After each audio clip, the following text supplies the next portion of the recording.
Fine. Well, Sorry. they didn't. Who are you? Oh, you know why? Because I'm looking out of order the numbers, and they have it backwards. Control room. Okay. We're sorry, Dan. You are Clifford in Chattanooga, aren't you? Yes. Okay. Clifford. Hello. I'm going to have to Let make me my handle the question really buttons. I quick. fail. I fail at button pushing.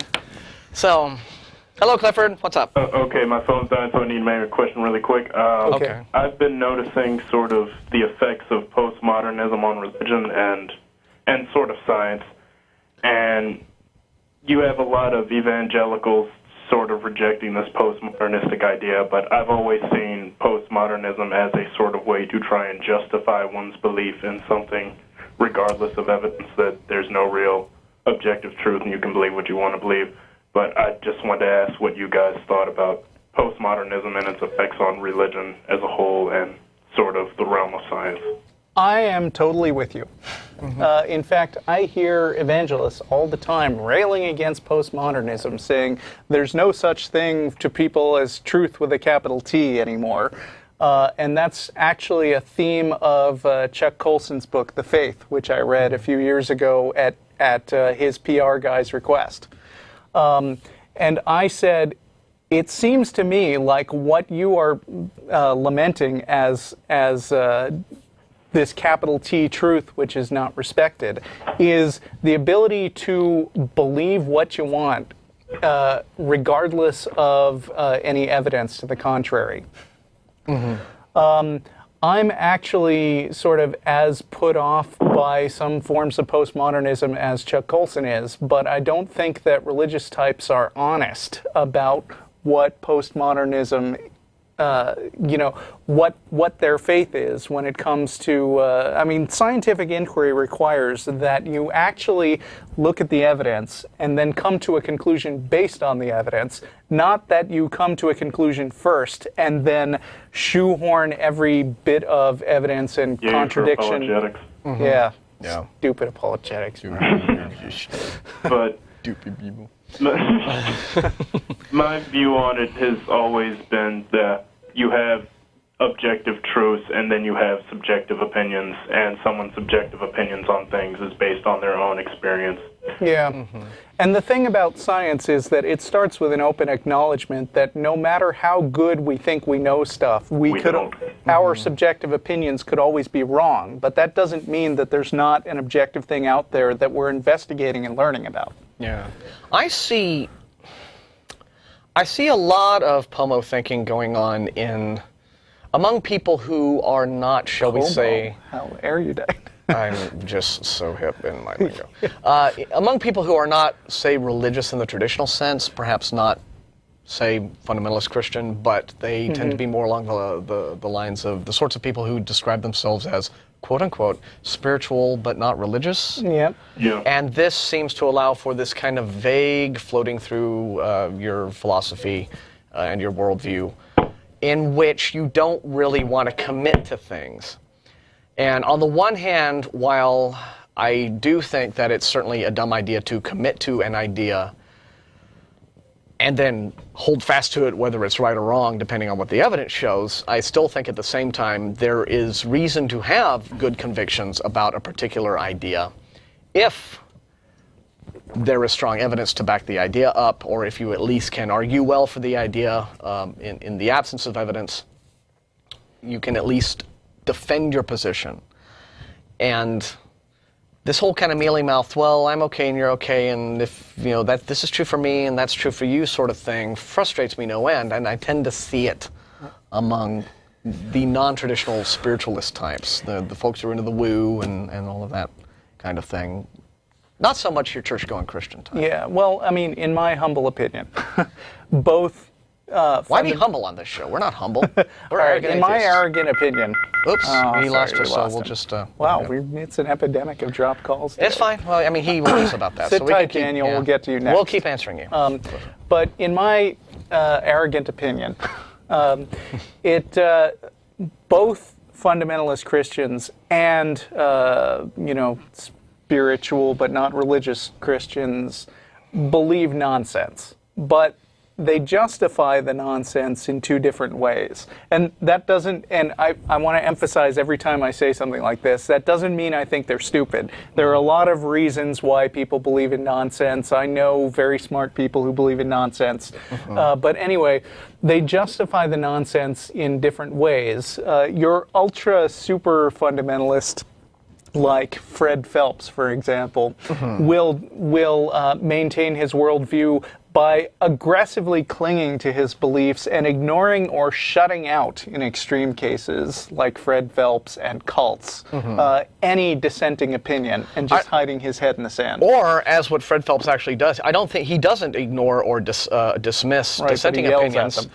No, he embraces the dissent as a validation of his own worldview. Right, you know, Christians will be persecuted. It was prophesied. That whole sort of thing, right? And if they hate you, remember they hated me first, kind of thing. Right. And so the more angrily and the bigger the crowds are who respond in defiance of his stupid little pathetic protests. I think the most recent one was at Comic-Con in San Diego, where that was awesome. 4 pathetic little people from Westboro turned up to flash their bigoted signs, and they had an entire block on the other side of comic book geeks responding to them, which was awesome. With their own signs. Yeah, with their wonderfully funny signs. But, of course, the Phelpsians and the Westboro types are just going to look at that and go, see there. That validates everything we do. They're not making fun of me because I'm full of crap. Yes. They're making fun of me because Jesus said we would be persecuted. Yes. And they know. They can't help themselves. That's so. But yeah, there's that kind, and then there's the other kind who encounter reasonable opposition and just sort of back off from any testable claims and wind up with this sort of squishy, vague, well, you can't prove it's not true, kind of hypothetical, out there belief. Yeah, I just think the wisest thing to do is be open to the possibility that you are wrong about potentially everything that you think you believe. Which I do. But at the same time, be prepared to defend the opinions and the beliefs you do have. And yet if the evidence comes along and shows you, well, nope, see, you're wrong, you have to just man up and say, yes, I was wrong there. Yeah, and if you argue with somebody and you win, then you have another data point showing you might be right. And if you argue with somebody and you lose, you've learned something. Yeah. And that's a very difficult thing that's a bit of kind of intellectual humility that a lot of people have a difficult time hanging on to, including some atheists. I had some arguments on Facebook recently with one atheist in particular who had this completely ridiculous idea, and I just went down the idea and demonstrated how ridiculous it was. And I bet he appreciated that and thanked you for it, right? No, she did not, actually. Okay. To her credit, she didn't block my comments and block me, but it was still, this difficulty in trying to get a point across. And then later on, this person was saying, oh, well, I'm always the first person to admit when I was wrong, when throughout the entire conversation she hadn't been doing that. So that kind of self-flattering dishonesty wasn't. So people do that. Atheists are not immune. Just be aware. And we are now with Daniel online, too. Monologued long enough. Daniel, sorry about that. Shut the hell up, Wagner. Daniel, hello. Hi, can you hear me? Yes, we can hear you. We can hear you. All right, cool. Sorry, that was confusing before. Yeah, we're sorry. Blame him. I feel. I just wanted to ask you guys a question. What do you think about people who say that if you don't believe in God, your life has no purpose or meaning or the reason, or if this existence isn't intelligently designed, then it's an accident or a mistake? If I were you, I would read Bertrand Russell's The Conquest of Happiness. I think, the problem is that if you don't believe in God, then you don't have this ready-made package of stuff that you're supposed to be doing. You don't have somebody to tell you, this is your purpose in life and this is how you should live, even if those rules are dumb. I'm the one that decides what I do in life and what my purpose is. That's you what decide what you do in life, not some divine being. I mean, I can't see why theists think they have to have a God to give them purpose and meaning. Right. And I think the best answer to that is to just laugh at them, and go on living your life and enjoying the things that life has to offer, and working to better yourself and have fun and pass on a legacy to your kids. So yeah, or you can just show who cares them, what they think. Yeah, that is, or you can just show them outright that isn't true. I mean, someone says, "Well, your life is just meaningless." You can just point to your life, and presumably, if it isn't meaningless, and say, "But look, it is not so. Right. I have And a if you're- career that I love. I have a family that I love." And if you're feeling feisty, you could ask, what is the purpose to life if all it is about is pleasing this tyrannical, crazy guy in the sky who has apparently mapped out everything for you and has a divine plan that no one can change? Yeah.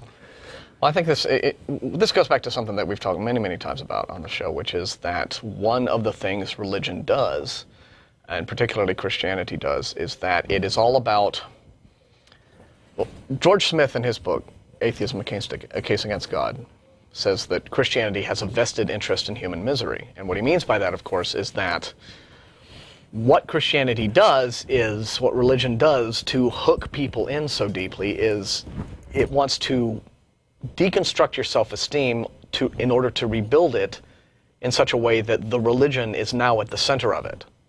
So you become dependent upon your beliefs for your happiness, for your sense of purpose, etc. And so the people who then go on to say, but without all this stuff, gosh, life must just be mean. These are simply people who have bought into that whole thing. They have come to believe and accept that, yes, their lives are in fact meaningless and bereft of any point whatsoever if it weren't for God, if it weren't for Christianity, if it weren't for the church, if it weren't for this. So again, I think that's a very insidious thing that religion does, but that's how they hook you. That's why it's so hard to break free from that hook. Yep. I know a lot of people's belief in God gives them a feeling of self-importance. It helps them therapeutically. So when they come across someone that doesn't believe it, that's kind of why they think they have no purpose or meaning. You guys have other callers waiting, so I have one more quick question. Do you think it's ever possible within the next 100 years or so for an atheist to be elected to some public office? Not necessarily the presidency, but right now, atheists have no chance. I mean, if you don't accept the claim that some God exists, you're not fit for public office. And do you think that'll ever change? I'm going to say outlook cloudy, ask again later. Yeah. But then on the other hand, I will cheerfully do what the Christians do and say, sure, 100 years from now, an atheist will be elected president. No, at some point, but this is how you do prophecy. prophecy. Wrong, try and hold me accountable. This is how we do the prophecy. We don't